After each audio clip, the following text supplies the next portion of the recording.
inviting me to contribute here to this nice workshop, starting with the first notion that I'd like to talk about, old materials, where you still might learn something. The two materials I'm mostly going to discuss, which it basically picks up where Fabrice was talking about. It's a natural mineral. This is linarite. It's lead copper SO4 OH2, which first has been described in 1822 as a natural mineral. You find it in any well-stored copper mine.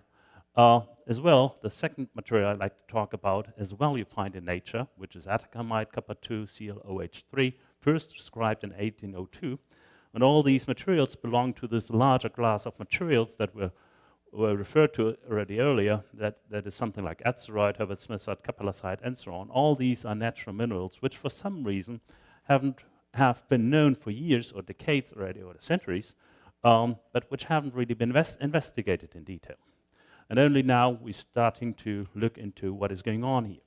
So with that, let me come to a brief outline of my talk. I'm going to address both materials here, and mostly, or part of the talk is going to relate the magnetic ground state properties, the experimental properties, to the magnetic model to describe these systems. And then I'm going to access or describe the high field properties, where I should relate high field in the case of linarite to be something like only 10 Tesla. So this is sort of a joke for a high field guy like Jochen or so.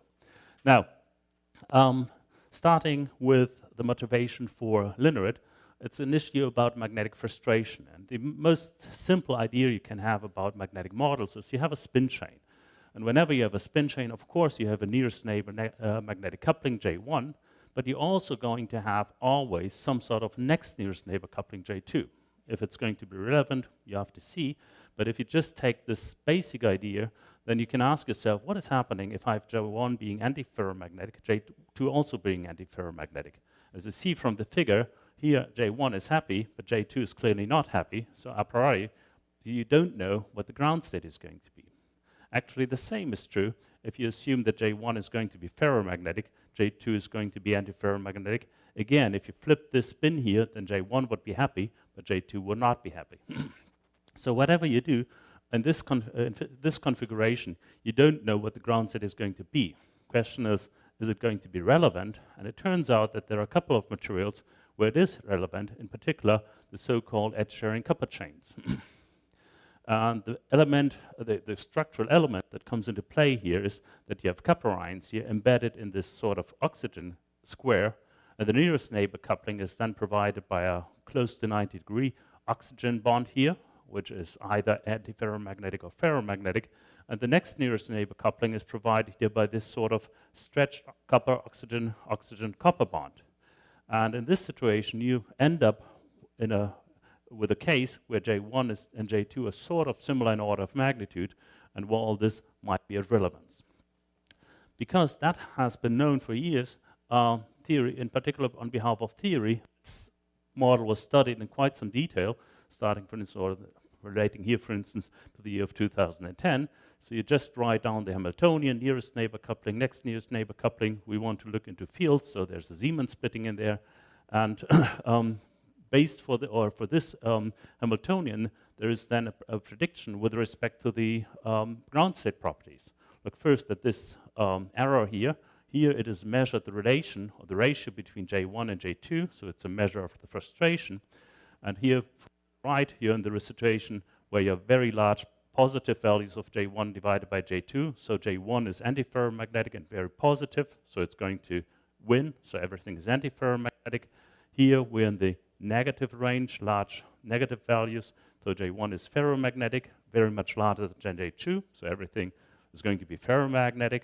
And in between here, however, there's now a range where both J1 and J2 are sort of similar, and you find yourself now in a new state. You start out with spins which either look up or down, but as a result of the frustration, they end up in a new state, a spin spiral state, as it is labeled here.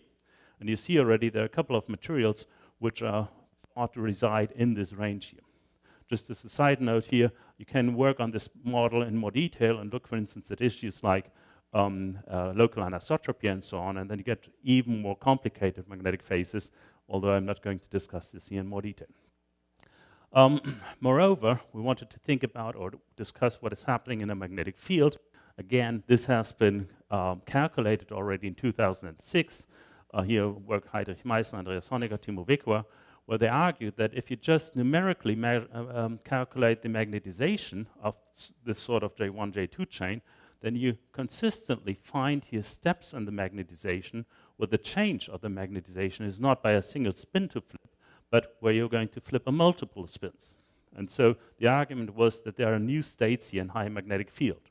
That argument was made more explicit then in 2009, where Sudan, Lüscher, and Leuchli provided a phase diagram where again you have here as the x-axis the ratio of J1 divided by J2, so this is the frustration ratio, and here you have the predicted or the reduced, the normalized magnetization. So this is basically a magnetic field axis. You go from 0 into magnetic saturation by applying a magnetic field. And here you find now again in low magnetic fields something that is labeled vector chiral order, spin spiral state. But then in higher magnetic fields, the prediction is that you find something like SDW, spin density wave states in insulated materials now.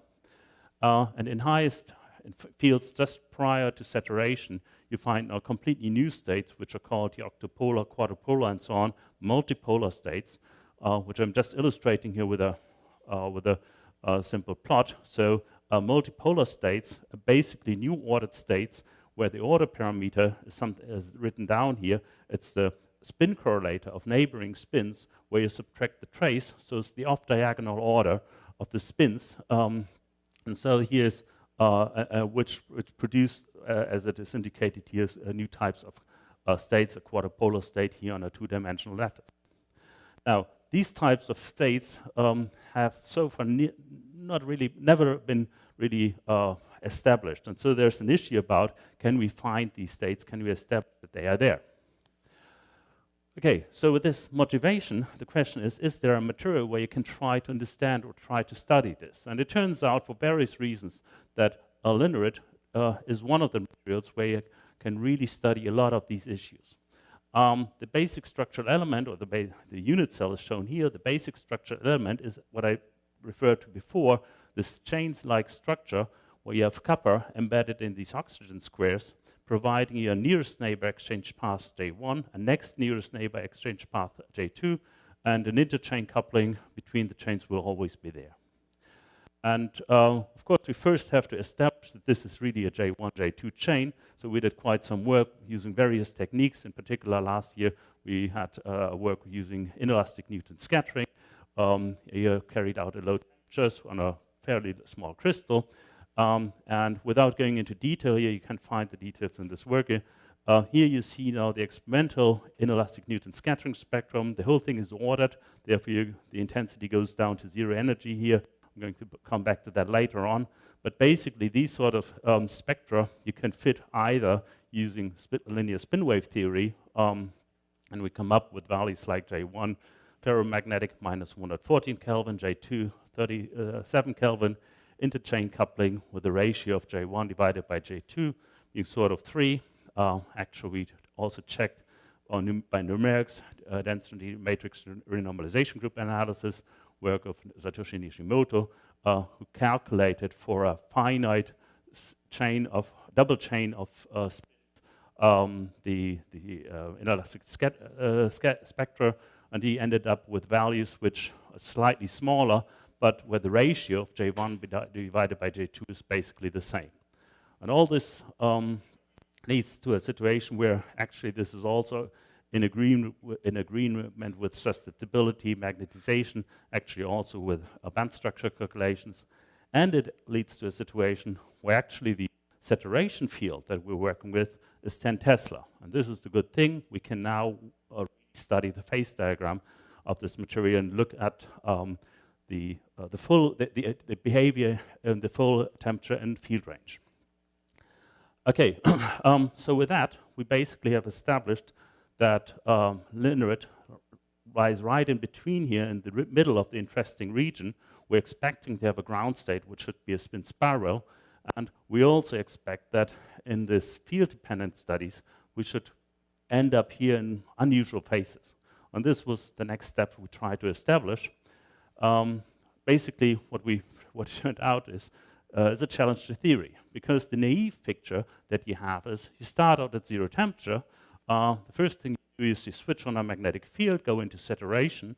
What would you expect as a sequence of effects happen? As a ground state, you expect to be a helical ground state. Then at some fields, you like to have a spin density wave. At higher fields close to saturation, you would hope for something multipolar happening, and then at some point you should be in saturation. On the other hand, if you increase the magnetic field, say you go to a temperature range which is much lower than J1 and J2, then you expect to see a transition into 3D ordering, because you always have some sort of interchain coupling. If you go to high temperatures, say to the order of J1 and J2, you expect to be in a paramagnetic state. If you switch on a magnetic field in the paramagnetic state, of course, you should remain in the paramagnetic state, which means that in this range in between, which is mostly what we access experimentally, you should somehow enter from this stuff into this stuff. And without going into too much detail in all the experiments that we did, just to give you a feeling of what we did Newton's thermal expansion, magnetostriction, specific heat, NMR, magnetization, thermal expansion, magnetocaloric effect, AC susceptibility. We could establish the phase diagram. I'm limiting myself here now to one particular direction, that is the B direction of the crystallographic structure, which is the chain axis. There is anisotropy going on, but I can't discuss this for the sake of time. You see that this phase diagram is fairly complicated, and it is much more complicated than naive theory would expect. Let's briefly go through this. The ground state is what we expect. It's a helical ground state, ordering vector 0, 0.186, 0.5. You have a magnetic moment of 0.8 mu b. So that is basically what you expect. There's something going on here which is hysteretic, turns out to be first order. Then there is some wedge phase in here, which is phase separated. There are two ordering phenomena in there. You have an incommensurate ordering 0, 0.165, 0.5. It's again something helical. You have an incommensurate structure in here, 0, 0, 0.5, which is actually the phase here in 4, which you wouldn't really expect. Magnetic moment similar to that here. And then there's this range 5 here, which again is distributed into different regimes. You have here up to 6.5 Tesla, a sine wave modulated structure. This is now what you would refer to as a spin density wave, only the spin density wave has an incommensurability vector 0, ky 0.5, where ky varies between 0.04 and 0.17, and it's field dependent. It's a field dependent effect, and the magnetic moment is smaller than it is here. In high fields, we again find this phase-separated stuff where there's something incommensurate, which is probably related to this here, with something else we don't understand at all.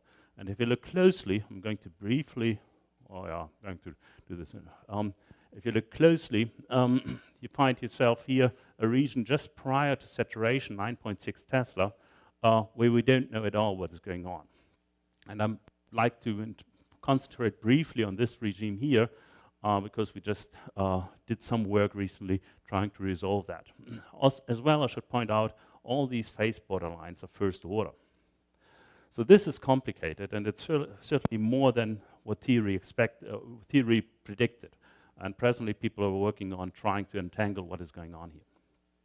Now, let's have a closer look at that one here. The prediction, let me go back here. The prediction was that just prior to saturation, there you should see something like multipolar ordering. What is multipolar? You can't see it in Newton scattering as a dipolar ordering. It's more complex. So the argument was originally based on a work from Nick Shannon from 2014.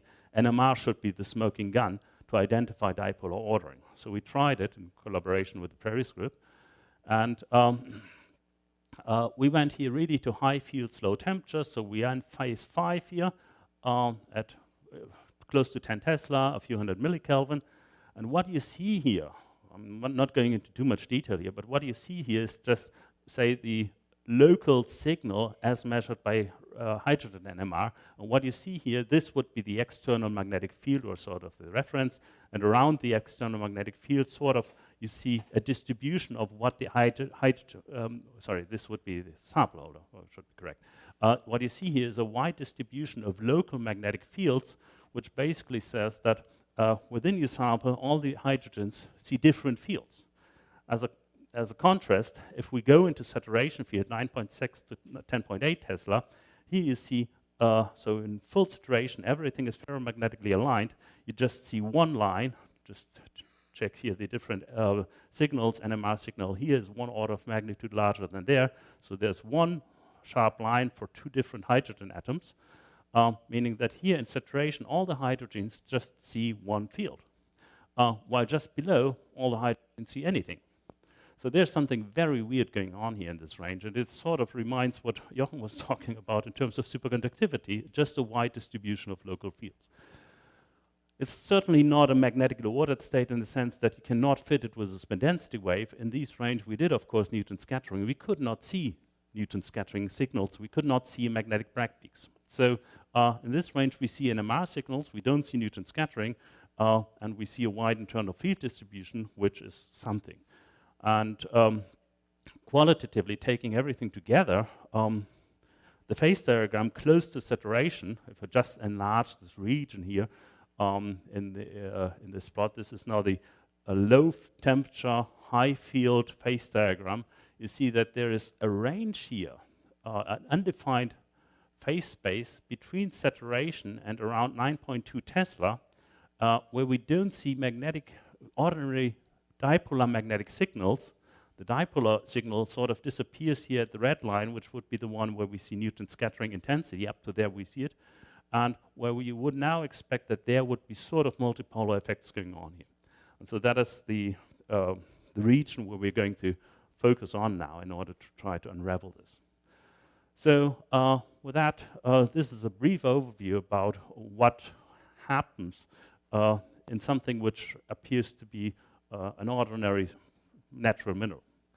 Now, let's change gears a bit and go to the other material, the sawtooth chain, or the alleged sawtooth chain. Back again to the basic magnetic model. Again, for decades, the idea of you have a spin chain of triangles, where the triangles are coupled via magnetic couplings J1 and J2, as it is indicated here, has been studied intensively. So the basic idea goes back, I guess, to Chubukov 94 or something like that, and since that, theory has made predictions as to what should happen here. Only so far there was no material where you really could check these predictions. The prediction from this year here, 2005, Richter and co-workers, was that if you just numerically calculate the magnetization of this model, then you should find yourself with a smooth increase up to some sort of external magnetic field where you should have a wider magnetization plateau, and then just at something like half magnetization, and then you should jump up to full magnetization at highest fields. And so this is something we would like to test. And there was, based on some discussions that we had, Harald Jeschke and Rosa Valenti started out some time ago to do band structure calculations on this material, atacamite, copper-2 ClOH3. Without going into detail here of this crystallographic structure, the result from the band structure calculations was that there are basically 2 types of copper ions, copper-1 ions, which are the dark blue, copper-2 ions, which are the light blue, where the magnetic coupling, the dominant magnetic couplings, are the so-called couplings J4 and J3, and the residual couplings would be a few K. Now, this structure here is a bit confusing. Let's have another look at it. So the dominant coupling would be the coupling between copper-1 ions, so the dark blue ions, which would be of the order of 100 Kelvin. And then there's a second coupling, J3 here, between the dark blue copper ions and the light blue ions, which of course gives you this sort of chain to pattern where you have a coupling of about 30 Kelvin for these triangles, if you will. So this now basically is something in terms of band structure calculations which you might relate to a sawtooth chain. So let's check of that. We started out, of course, doing the basics like susceptibility along the 3 crystallographic directions, the magnetic fields, and At high temperatures, you have, of course, Curie-Weiss behavior. You can extract the Curie-Weiss temperature, which is sort of minus 120 Kelvin. You see there's an antiferromagnetic ordering here. There's always the issue about, are there impurities in there? This is one particular crystal measured along 3 directions. You see there's something going on here, that might be impurities. No, they're certainly not impurities, because if you look at the B-axis, the susceptibility goes nicely down, so there's something else going on. We think we understand that. Now, what this relates to is that you have magnetic ordering at around 8.6 Kelvin, and we actually know the ordering vector, which is something like Q equal to 1/2, 0 By now, we have established the magnetic structure, which is, again, a structure which mostly relates to the chain-like directions. So you have copper 2 ions with a spin pointing antiferromagnetically along the chain, and then you have canted magnetic moments on the copper 1 ions. The size of the magnetic moment is something like 0.3 and 0.5 UB.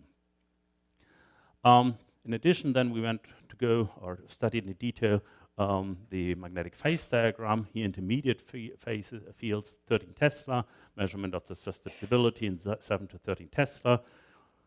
All this is now, I'm just concentrating along the B-axis. The other directions, of course, also we've studied. And what you see here, if you increase the magnetic field, then magnetic ordering temperature just goes down as you expected for ordinary antiferromagnetic order. And it's similar for the other directions. Special for the B-axis is only this feature that you see here. If you look at the magnetization, then in low and intermediate fields, you have a metamagnetic-like transition here. This is only seen for this direction, and I also should point out we are here at 13 Tesla, and we are still at 0.3 μb per formula unit. The formula unit has 2 copper ions, so this still would be 0.15 μb per copper, which is a fairly small moment. Okay, this means, of course, if you want to go to saturation, you need much higher fields. So I went to Los Alamos, and with Marcelo Jaime in particular, we went on to go for a magnetostriction experiments. First of all, here you see an overview about the magnetostriction experiments.